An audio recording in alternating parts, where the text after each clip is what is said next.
I didn't want to be the guy to say, your story is false. 2 years ago, 1 year ago, I was speaking at the Western History Symposium. My subject, Legend of the Palace Bar. Is it true or is it not? I wrote a Days Past article. Two-parter. The second part says, yes, it's true. A few days before my lecture, I had the PowerPoint presentation all set to go, ready to tell them it's all true, and I had this friend named Michael. He wanted me to, he couldn't figure out how these towels were. And he looked at the this picture. We'll get to it. He couldn't figure out how the towels were. He thought there'd be hooks and scars there. And I found out there was, they actually had a little rope and it came down. You can see it's actually hung at a little rectangular thing there.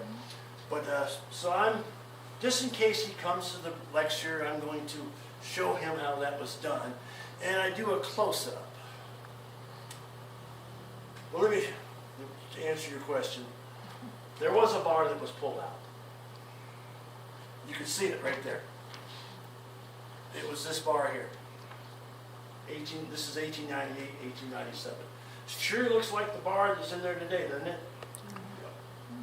I said the same thing. Wendy did the shower. I'm sitting there going, uh-oh. So there's the bar, 1897. I'm doing my friend a favor. I get a close-up. There's the bar after. Sure looks like the same bar to me. I did a close-up of these towels, and I'm looking at this feature here. And then I looked at the feature on the new bar.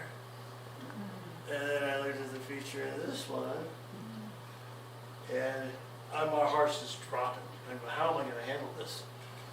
I wait for Wendy to get out of the shower. I go, look at those pictures. She just went. And I'm going, tell me I'm not seeing things. So, yes, a bar was pulled out. It was that one. I think it's under there somewhere. But almost certainly a brand new bar came in. So the bar that's in there today, shh, don't tell them I told you. What about the back bar? The back bar is brand new. The back bar, the base bar, I think might have been saved. I think that might have been pre-fire. The back bar for sure came in 1901. I've actually seen the ledger of it coming in. There's one in Tombstone. Crystal Palace is the exact one. But I think they came at the same time from Brunswick and San Francisco. You can see the result of the blowing up here, and I want to keep going here so you can see all the pictures, all the stuff that flew out from the dynamiting. There's a picture after Montezuma starts dying down. So you don't really get a sense of the intensity, but you do here. These are one of the photos I discovered right at the end when I was writing the book. It showed so much more. I think this is taken on Gurley Street from the west side over. It looks like it's going up the hill. There is, it's crossing Gurley Street right there. And this is when we get to the Hotel Burke. It's right there. There's a picture of it. Sorry it's blurry. It was really kind of gaudy, wasn't it? It was really, really fancy. It was state of the art though. But they, for years, had this only absolutely fireproof hotel impression. And I remember when I first came across that, and I already knew what had happened. And I just kind of laughed, and there was another researcher there with me, and he goes, "What are you laughing at?" I goes, "I know the punchline here. I know what happens." But they were hoping the Hotel Burke would stop the fire. It looks to me like a bomb went off. I mean, it's just, look at that. You can almost feel the heat from it. Yeah, they said with 5-10 minutes it was gone. And it was all brick. It was mostly made of brick. There's another picture. I think that's the most spectacular one right there. What's the angle there? I think that's from Gurley Street. I've looked at it 1,000 times, and I changed my mind 1,000 times, but it looks like it's going uphill. And that makes me think it was taken on the other side, but it's definitely Gurley Street. And I don't recognize any of the buildings as being what would be on the east side. And there it is. There's what happened to the Burke. See the palace there? Now, will the fire take a right on Gurley Street? And you know that it does. But what happened was the same thing that happened with Montezuma Street. In this case, though, the fire was so intense where Prescott Brewing Company was the Bashford Burmester building, and they had a barn made of wood storage. And the heat was just so intense that it burst into flames. So that part of Gurley Street, it too was attacked from behind. There's Jake again. Jake had his liquor wholesale store was on Gurley Street, and there's a story. There's one of his advertisements. There's a story that I guess Jake was fighting a fire, and one of his friends said, "Jake, don't you think you ought to be pulling your inventory out of your liquor store there?" He goes, "Nah, we just start drinking and we never get this fire out." That was a mistake. Because alcohol is very, very flammable, and the reports were he made a beautiful sight though. These blue streaks going up in the air. But it was in here somewhere, so you can see what happened to Gurley Street there. And when I first started researching, there was so much talk about Prescott was all made of wood. That really wasn't the case. It was 50-50. It was transitioning into mostly brick. So that was one of the things that now we can build back in brick. And they had more time to pull stuff out. You can see there's thousands and thousands of items were pulled out. So people asked, how come there was no report about the palace bar being pulled out? It was just one of many pieces of furniture, and who would have known that Palace had become famous with all that stuff. This is before they start setting up the tents and so on. With all the furniture, you can see desks. I think that's a piano. There was one verified story where they pulled out a piano out of the Palace bar. A guy named Ed Wilson was the piano player. A painted lady, they called her. She's soprano. He got out there, and he started playing. Guess what song? It's hot time in the old town. And I guess it caught on. And after when the fire died down, you could hear people from Granite Street singing it. The whole town was singing it. So that's kind of a cool story. There was one story though, when he was playing, they dynamited a building, and piece of iron went right over the piano player's head. There you see Gurley, there's the Bashford Burmester, so it was attacked from behind. This is give you a better view of there. Harry Brisley owned the drugstore. He kind of witnessed the whole fire. He had a drugstore in the Burke as well. One story he was telling that when they were pulling stuff out, there was a madam apparently they'd load her skirt up with goods, and she'd drop it off, and it stuck in some people's mind. But on the corner over here was a bank. They were refurbishing it. There was a pile of lumber sitting over here. Harry Brisley looks at it, and the heat was so strong, he saw the lumber just start smoldering, and he looked over and he saw his soda machine from his drugstore. And he grabbed it and he sprayed it down, and that's how he saved this part of Cortez over here. But my favorite story of the whole fire, and you don't hear this one very often, was how this was saved. So I believe the water was discovered in the mains right at this point here, because the 100-man bucket brigade formed. There were these boys, they told, get up on the roof here. We're going to hand you, they were probably young teenagers, maybe younger. Go up on the roof here. We're going to pass you the buckets so when embers fly over, you can douse them. And they did that all the way down until the fire finally stopped right there. They were credited for saving East Prescott. I call them the boy heroes of Prescott. Fire's heading toward the train depot. They were throwing in the train cars here. They were throwing in all the documents, city documents, mail, everything they could, but the fire suddenly stopped. The engines were all fired up, and they were ready to head out, but it stopped right there at Willis Street. There's evidence they were fighting the fire with, this is on Cortez. There's a hose cart there. It didn't do very well. But I think they were fighting the fire with water by then. That might have played a big part. These beer was everywhere. They said the rebuild was really happy because there was so much beer, whiskey being tossed around that everybody was happy.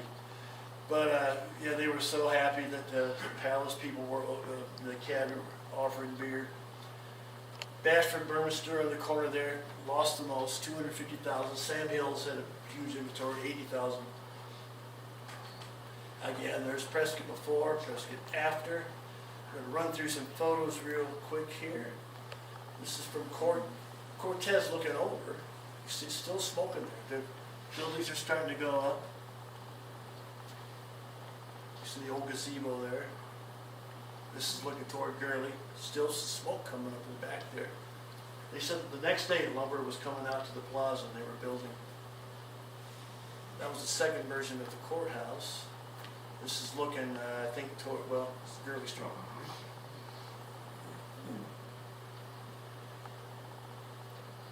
Looking towards south on oh no, there's the palace, here's the Burke. What's left, the buildings going up. They said it was the busiest place ever in Arizona at the time. It was the most constructive time. They looked at everything positively. Still smoke coming up. Where was the reservoir? I don't know. I think that was you that asked, right? Yes. Yeah. I'm hoping someday somebody will tell me. In my mind, it was always on Mount Vernon, because there's one over there now, but I've never discovered where it is. It might have been on Montezuma somewhere. I never had discovered where it was. Days after, there would be these flame-ups that would happen, and that was a big concern. There at Acker Park. What? There is a little reservoir at Acker Park. Yeah, so it, yeah. They said the flames were so bright, you could read a newspaper in the middle of the night from your house on Mount Vernon. Yeah. There was some poor people that lived up in Groom Creek, so they looked down, because this is not good, because it just lit up. They said if it wasn't so terrible, it was spectacular. They named they called it Tent City, you know, the only time businesses were actually on the plaza besides when they have the Saturday things. But they called the Gurley Street section Enterprise Avenue, and the Montezuma Street section they called it First Avenue. And you can see this is the building still standing, Knights of Pythias building. At the time is what it was called, but it's still there. The only two buildings from that time still around are the Prescott Center of the Arts and that one. I forget what's in there now. I haven't quite figured out where that is. That might be Burke. That's Montezuma. Oh, I won't point them out too much, but saloon. I think I counted like 8 saloons just right there.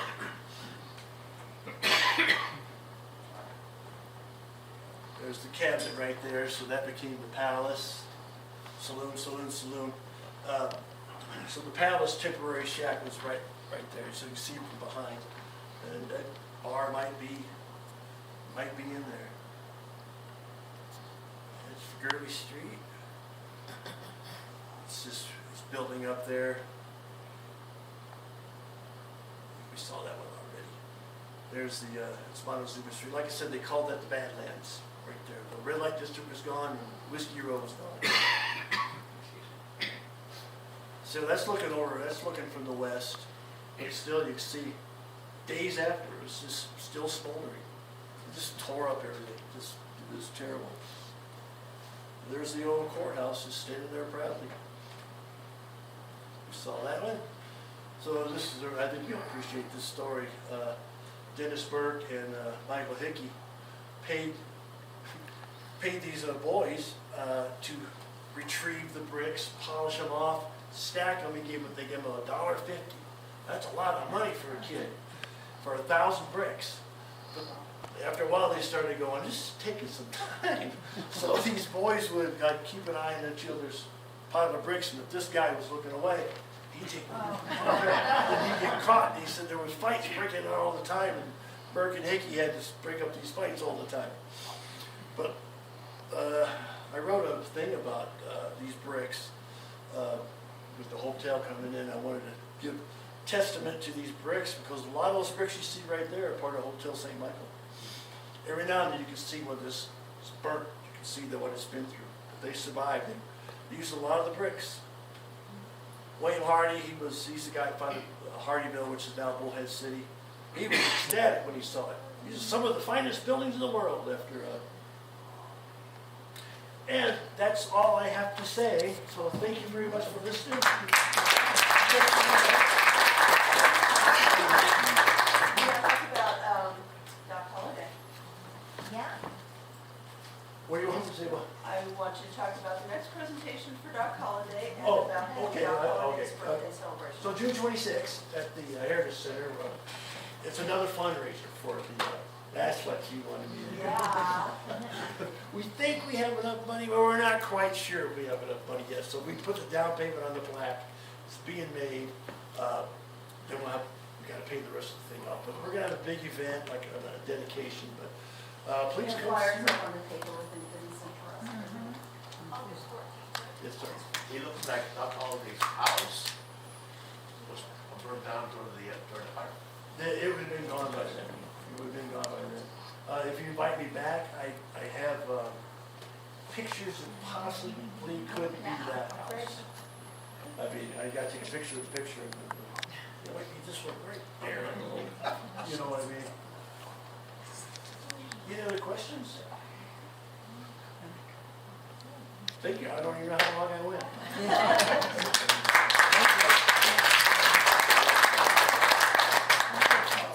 If you would like to buy any of Bradley's books, I have all of them over here. They're $20. That's not why I came. That's why I came. Yeah, that's why I bring her. That's why the wife That's came. why. So thank you very much, you guys. Thank you. I appreciate it. So, yeah, these are the Yes. flyers on the next presentation on Doc Holliday. And then on Doc Holliday's birthday, which is Wednesday, August 14th, will be the dedication for the plaque and the celebration. Party after. Yeah, we're calling it, I don't know what to call it. What Do we day? call it a reception, a party, I don't know what to call it. We're gonna have A Bob Bosbell reception. there from True West, we'll have Tyler Gunnersall, Stuart Rosebrooks, the MC. We're gonna do a 1880s fashion show. We may or may not have Sophie Smith to entertain us, who is Jeff Smith. He lives in Williams, but he is the, help me out, great-great-grandson of the original Sophie Smith, who is the con You man. guys know who it is. You kind of know. It's gonna be a great time. Right, they know Sophie. The Renegades. Alrighty, I'm gonna get a drink of water. Thank you so much. That was terrific, thank you. Yeah, definitely. Thank you. Let me get out of the way. Okay. We don't have much, we're not gonna do what is it? Because John's not here. Any other community announcements anybody has for any events or anything coming up? He already covered his.